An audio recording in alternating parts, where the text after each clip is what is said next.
What if a single road held decades of unanswered questions and heartbreak?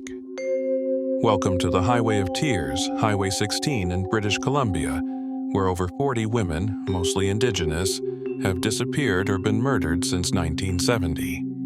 This isn't just a tragic coincidence. It's a chilling pattern that has haunted families and communities for generations. Why this road? Why these women? And why have so few answers emerged? Let's unravel the disturbing truths behind this infamous stretch of highway.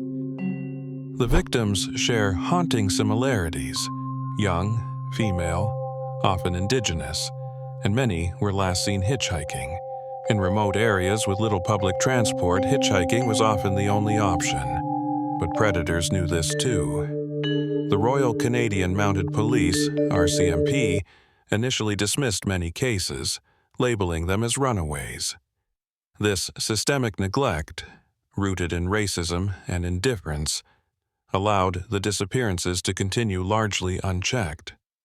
Families were left to investigate on their own, often receiving little to no support from authorities. One of the most disturbing aspects is the lack of resolution. Despite decades of disappearances, only a handful of cases have been solved. Some believe a serial killer, or multiple, may be responsible.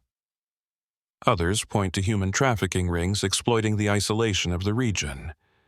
Theories also suggest police complicity or cover-ups. The truth remains elusive, but the pattern is undeniable. Each unsolved case adds to a growing sense of injustice and fear that still grips the communities along the highway.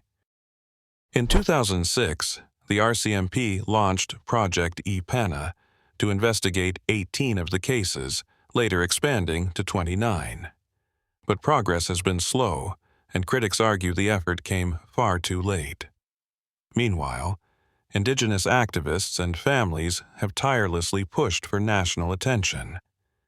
Their advocacy led to the 2019 National Inquiry into Missing and Murdered Indigenous Women and Girls, which concluded that Canada's treatment of Indigenous women amounts to genocide. Still, many feel justice remains out of reach. The Highway of Tears is more than a crime scene.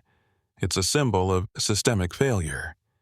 It reveals how racism, neglect, and indifference can allow horror to persist in plain sight.